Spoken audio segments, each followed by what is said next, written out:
Hello everyone, I'm Forum BX257, your friendly neighborhood 1980s G.I. Joe reviewer.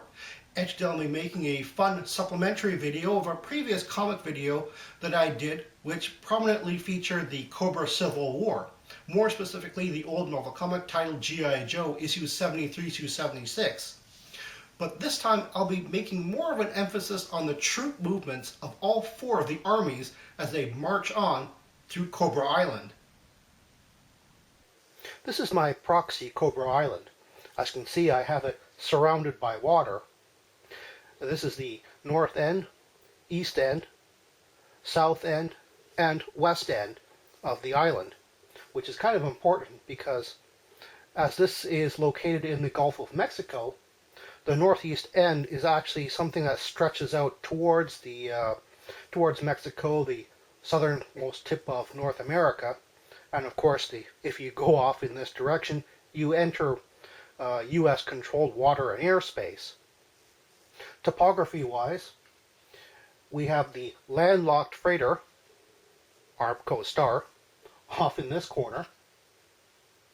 And bisecting the middle of the island is a mountain range with a volcano in the middle. Towards the southern end, we have the airfield and control tower, and closer to the west end is of course Cobra headquarters.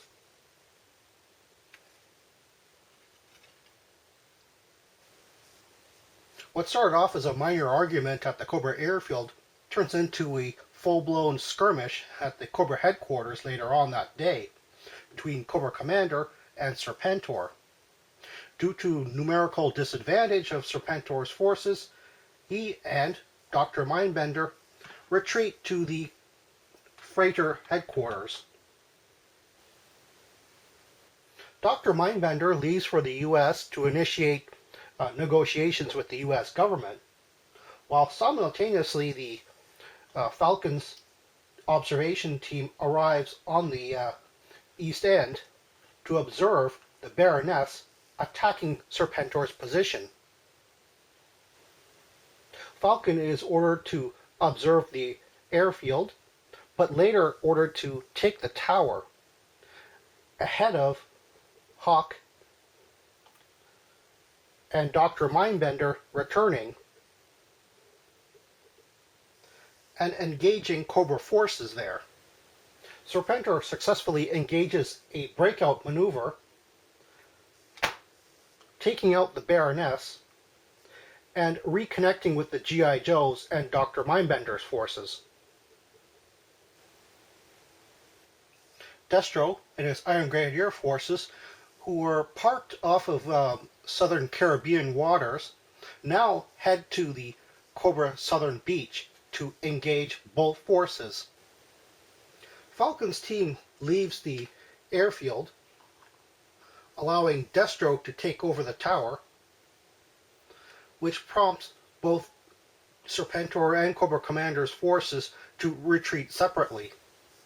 Cobra Commander returns to headquarters,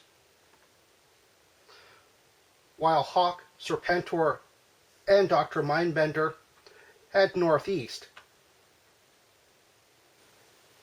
Serpentor decides to attack Cobra headquarters by traveling around the northeast of the island through what appears to be the undefended part of the mountain range.